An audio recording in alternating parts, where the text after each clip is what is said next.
hazmat shed. I don't know if many of you have been here, if you've needed to come here, so I just wanted to give you a little visual on where it's at. So we're over in the back of the yard if you want to swing around and show them. This is right next to the hazmat shed. I think there's a water container over here to my left. So we're back here at the yard, and this is where you would bring any of your hazardous materials you would find on the job. And I just want to give you a little brief overview of how this works. So we have this containment unit. It's covered on all sides. There's a berm, and then there's another secondary containment on top. So we want to make sure when we come here and drop off our stuff that you put everything on top of this containment unit. If it's full, give us a call, let us know, and we will help you out. So you bring your stuff over here, you drop it off on top, and then right over here you're going to see a little clipboard. You're going to pull this out. I'm just going to walk you through this really quick because not everybody fills these out, or they think we're going to fill them out. So it's just really important that we document everything that we have here. And don't worry about if you put it on here right, or if you put the right material or that kind of stuff. That doesn't matter. We just need to show documentation that we're logging it in, the date that you bring it in, and we want to make sure everything is documented, because we could get audited, the state, the health department, whatever can show up and they can look into this. And so it's really important that we just have documentation. So you're going to grab this sheet. You want to put your name, department, your extension if you have one, and then sign it. And over here, let's say you brought over all these different containers of oil here, right? So you're going to put motor oil here. Number of boxes is kind of deceiving because it's in a box. Just put how many you brought in. So over here there's 6, so I'm going to put 6. Item type and container, you're going to put 1 quart oil container. Where'd you find it? You know, roadside, city hall, whatever. And then you're going to put the total. So let's say I have 5 quarts here of oil, and they're not all full. I'm thinking there might be like 3 quarts. So I'm going to put 3 quarts total, and that's it. Then you grab this sheet, stick it on the back side. See, these are the ones here that are already filled out. Look at Eduardo Messino. You go, boy. And you put that back here and stick this back into this container. This is really important procedure. And just to let you know that this is for stuff that you find on the job. This isn't for stuff. So this is where Lori goes in and makes sure that I close this lid properly instead of focusing on me. A lot of household stuff, and people might think, well, this is stuff that I had in my garage. What's the big deal? Let me bring it in. It's going to go to the same place. Well, actually it doesn't. We have over at Escondido Disposal, twice a month you can take all your household hazardous waste for free, and it only costs the city about $50 a load for that. If you bring something here, one little bottle of chemical ended up costing us like $100 to dispose of. So try to keep this just for stuff that you find on the job, and anything you have at home. 2 Saturdays a month, head on over to Escondido Disposal. They actually open up your car, pull that stuff out, you're in and out in no time. Super easy process, saves the city some money, and it's just the way to do things. So remember, this is for stuff that you find on the job. Log it in, and that's it. Pretty basic. So all right, let's recap. You want to make sure you log in all your items. The sheets are located on the clipboard over there in the little metal box next to the sign. Put your sheet in the back when you're done. Place all your items on top of the containment unit underneath the tarp to make sure they're covered. Only bring in items that you find on the job. No personal hazardous waste material, please. And last but not least, we want to make sure that we don't leave any light bulbs or batteries outside in the outside containment unit. If you have any of those items, please call us and we'll make arrangements.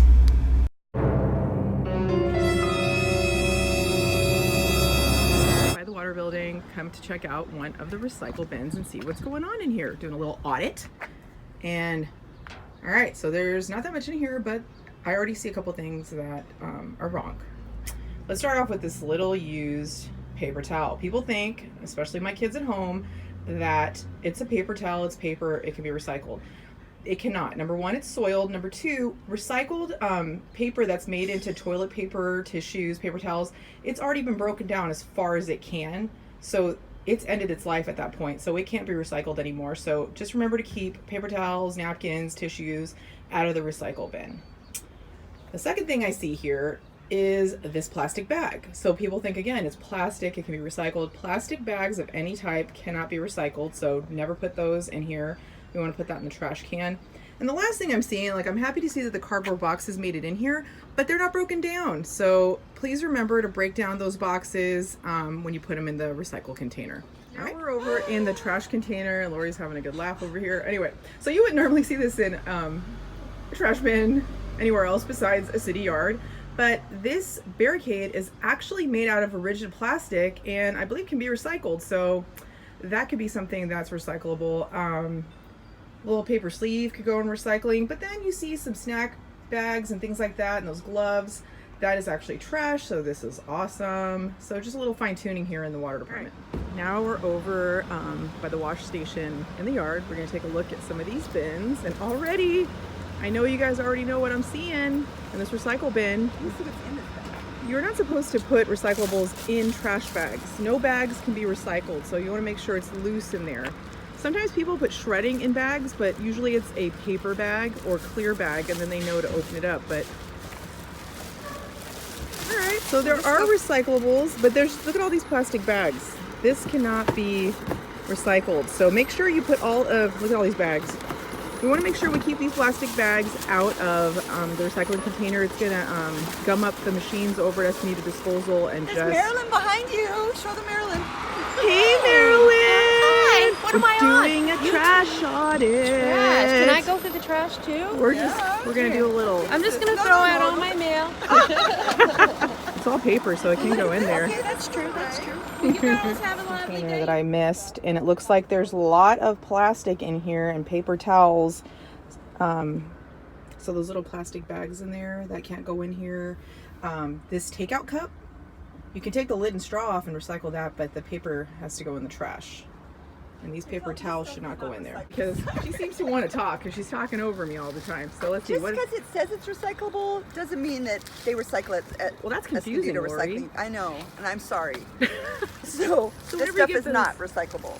Who got a package from Macy's? I want to go to Macy's. All right. And let's take a look at this dumpster bin over here. So is this trash or recycling? This one's trash. All right, so we're looking good in the trash container. Okay, Lori came over and dumped all that stuff in here. Looks good. Over here at a recycling container again, and you see there's some plastic bags in here with recyclables, we hope, and then there are a lot of boxes.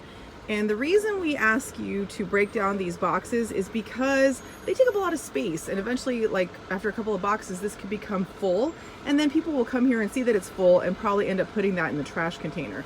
So let's make sure there's room in these for all of our recycling and break those boxes down for us. Recycle our batteries, para recycle our batteries, call Lori at 4361. At 4361, she will come and pick up all the batteries in this bin, but not this one.